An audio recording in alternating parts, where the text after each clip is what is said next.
வடலூர் சத்தியஞான சபையில் 153வது தைப்பூச ஜோதி தரிசன விழாவை காண பல்லாயிரக்கணக்கான பக்தர்கள் குவிந்திருக்கிறார்கள்.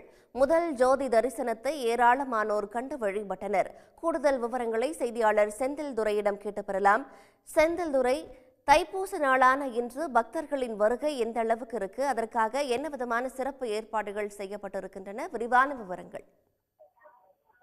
வாடிய பயிரை கண்டபோதெல்லாம் வாடினேன் என்று கூறிய வள்ளலார் வடலூரில் சத்தியஞான சபை 1872ஆம் ஆண்டு அன்று தைப்பூச நாளில் நிறுவினார். அன்றைய தினம் முதல் ஜோதி தரிசனத்தையும் தானே முன்னின்று நடத்தினார்.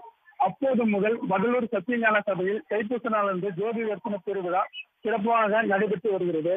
இதன் அடிப்படையில் இன்று 153வது ஆண்டு தைப்பூச திருவிழா நேற்று 24ஆம் தேதி கொடியேற்றத்துடன் தொடங்கியது.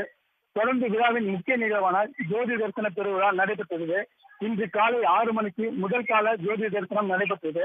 அப்போது கருப்புத்திரை, நீலத்திரை, பச்சைத்திரை, செம்மைத்திரை, பொன்மைத்திரை, வெண்மைத்திரை, கலப்புத்திரை ஆகிய திரைகளை 7 திரைகளை அடுத்தடுத்து நீக்கப்பட்டு ஜோதி தரிசனம் காட்டப்பட்டது.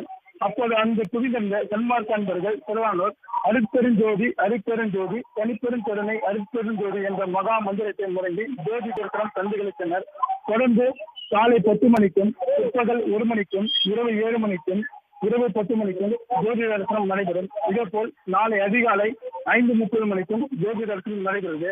ஜோதி தரிசனத்தை காண விழாவை காண தமிழகம் மட்டுமின்றி வெளி மாநிலங்களும் வெளிநாடுகளிலும் பல்லாயிரக்கணக்கான பக்தர்கள் வடலூரில் குவிந்தனர்.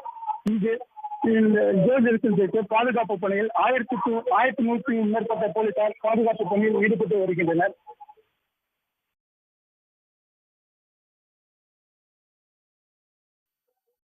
நன்றி செந்தில்துரை, விவரங்களை வழங்கியமைக்காக. உடனுக்குடன் செய்திகளை தெரிந்து கொள்ள சன் நியூஸ் பெல் ஐகானை கிளிக் பண்ணுங்க.